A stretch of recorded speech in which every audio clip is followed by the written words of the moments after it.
9월 29일 사무엘하 14장 18절부터 33절입니다.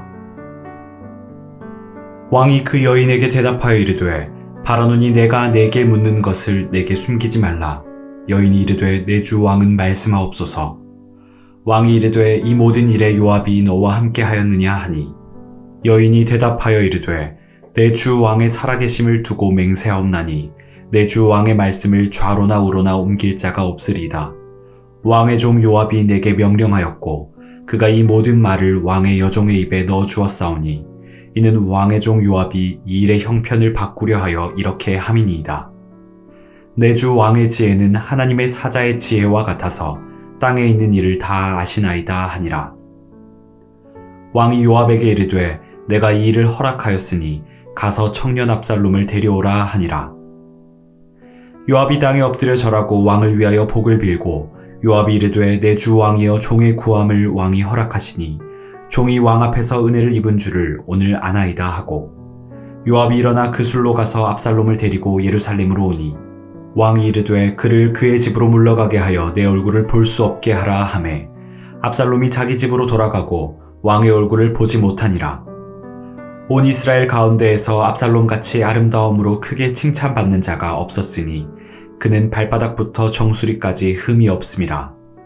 그의 머리털이 무거움으로 연말마다 깎았으며 그의 머리털을 깎을 때에 그것을 달아본즉 그의 머리털이 왕의 저울로 200세겔이었더라.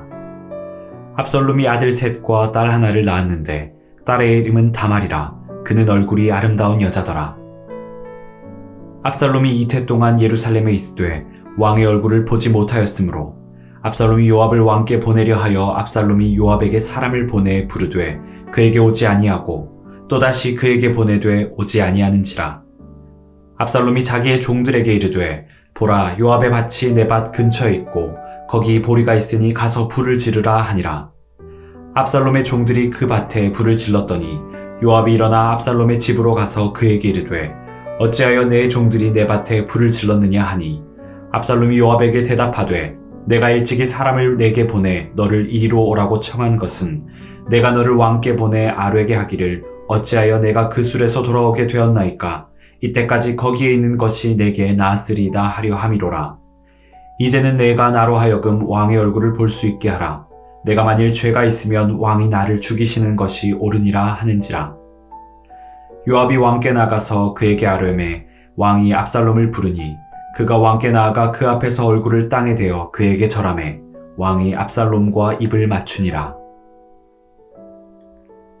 오늘의 말씀은 불길한 불씨입니다. 큰 불도 작은 불씨에서 시작됩니다. 무슨 일이든 징조가 있게 마련인데 미리 차단하고 대비하는 것이 지혜입니다. 그런데 사람이 어리석음으로 작은 불씨를 방치하여 결국 큰 화를 불러옵니다. 내일 본문에서 압살롬이 반역을 일으키는데 이미 오늘 본문에서부터 불씨가 엿보입니다.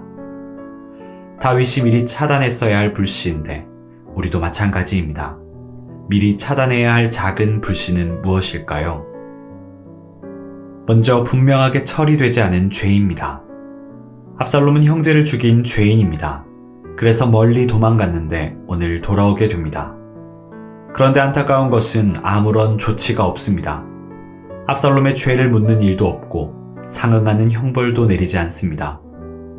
유야무야 그냥 예루살렘으로 돌아오게 됩니다. 분명하게 죄를 지적하고 상응하는 벌을 내리는 것이 때로는 부담스럽지만 그렇게 하지 않으면 더 큰 악을 불러오는 불씨가 될 수 있습니다. 둘째, 피가 물보다 진하다는 사실입니다. 우리나라 사람들은 유난히 혈육 앞에 약한 모습을 보이는 경우가 많은데 다윗도 그랬습니다. 압살롬의 죄를 분명하게 처리하지 못하는 데에는 자식이라는 것이 한몫했을 것입니다. 특히 압살롬은 그 용모가 뛰어나고 아름답다고 일컫는 아들이었습니다. 다윗으로서는 함부로 징계를 내리기가 힘들었을 것입니다. 그러나 사랑할수록 죄에 대해서는 분명하게 지적해야 합니다. 그렇지 않으면 더 큰 불로 번지게 됩니다. 세 번째는 설마 하는 것입니다. 예루살렘으로 돌아온 압살롬이 결국 왕의 얼굴을 봅니다.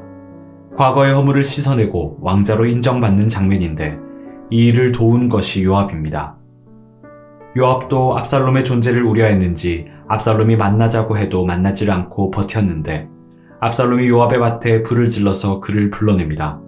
결국 그는 왕 앞으로 인도하는데 이 정도면 압살롬의 면모를 위험하게 바라볼 수 있었을 것입니다. 그런데도 압살롬의 뜻을 들어주는 것을 보면 설마 그러랴 했을 것입니다. 옛말이 전하듯 설마가 작은 불씨가 되어 큰 재앙을 불러올 수 있습니다. 죄에 대해 단호하지 않으면 더 큰 화를 불러올 수 있습니다. 단호할 때에는 단호하게 죄를 해결하기 바랍니다.